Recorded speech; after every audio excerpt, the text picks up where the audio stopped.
Ah bah ça change la donne, hein, évidemment, hein. Et puis pour nous, depuis le début de saison, il y a quand même des drôles de matchs.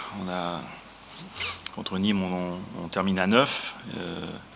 Bon, je passe les épisodes de la VAR qui changent la donne aussi des matchs. Bon, là, sur le coup, après avoir vu les images, bon,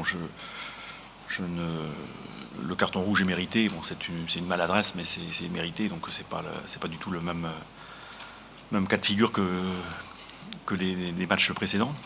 Mais après, ça change la donne, évidemment. Ça complique les choses. Et dans ce contexte-là, bon, l'équipe, en tout cas, a été à faire preuve de beaucoup de volonté, de solidarité, d'organisation aussi. Bon, il nous a juste manqué un peu de justesse pour concrétiser les occasions qu'on a su se créer quand même. Voilà, mais bon, évidemment, j'aurais voulu que le match se joue à 11 contre 11 pendant 90 minutes, et là, parce que je pense qu'il y avait quelque chose à faire. Sur ce que j'ai dit, déjà sur la solidarité du groupe, si certaines personnes pouvaient en douter, en tout cas, là, ça s'est pas vu, hein, qu'il y ait des problèmes. Donc ça, c'est pas anodin. Au niveau de l'organisation, ça a été aussi très, très cohérent dans des conditions difficiles. Je dis juste un peu manquer de justesse dans les situations qu'on a su se créer. Alors il n'y en a pas eu non plus, ils en ont eu autant que nous, voire plus, bien évidemment, mais ça, voilà, je pense que c'est les points qui manquent, évidemment, mais voilà, il faut se préparer maintenant à avoir des matchs qui sont aussi compliqués. Il faudra aussi faire preuve d'autant de solidarité, d'abnégation, et puis en espérant que cette fois-ci on soit à armes égales. Oui, même si les coups de pied arrêtés, c'est aussi la conséquence d'une pression qui pouvait exercer sur nous. Je pense qu'en première mi-temps, on n'a pas su remonter le ballon et le remonter collectivement parce que c'est la meilleure façon de défendre, c'était ça, de garder le ballon, de le remonter. Et en première mi-temps, on l'a perdu trop tôt, donc on a été soumis à des moments de forte pression, justement, parce qu'on le redonnait trop vite. Deuxième mi-temps, je trouve qu'on l'a mieux fait.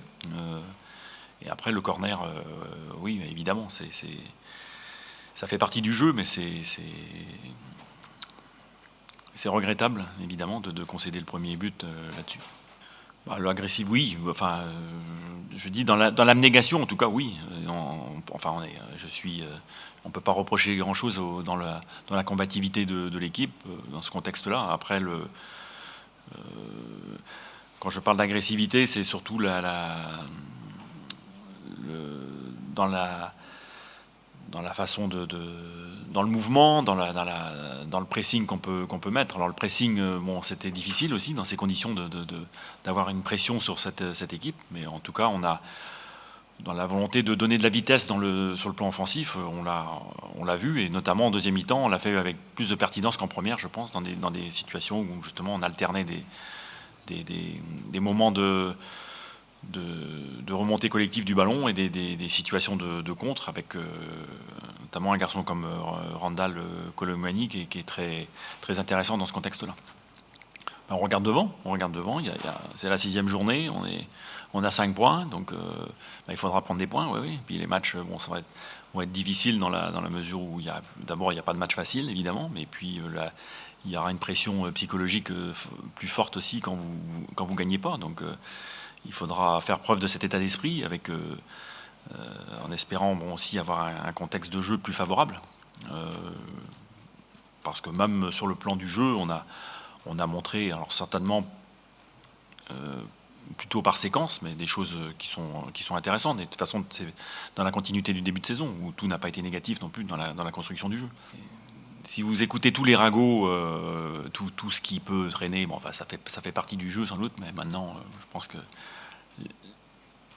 que l'équipe, en tout cas à ce niveau-là, son comportement a donné toutes les réponses. Après, vous adressez au président, mais en tout cas, ce qui me concerne, ça me préoccupe pas trop, sauf que ça énerve et que c'est juste le problème que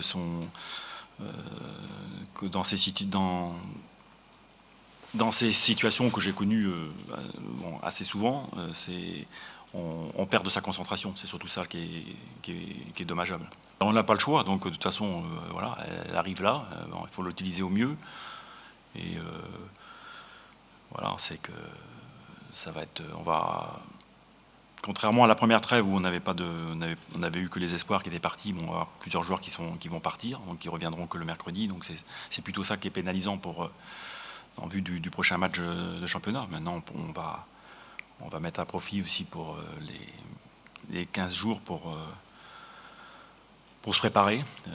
Voilà. Donc lundi soir, ce sera la fin du mercato. Donc on aura des idées plus claires peut-être aussi sur les arrivées, sur les départs. Enfin, en ce qui me concerne, mais aussi tout l'effectif, parce cette situation de mercato tardif, ça laisse planer le doute chez tout le monde. Hein. Donc ce sera une bonne chose en tout cas que mardi matin on soit plus fixé. Et puis là, on se concentrera sur les prochains mois, et bon, à commencer par la réception de Brest dans 15 jours.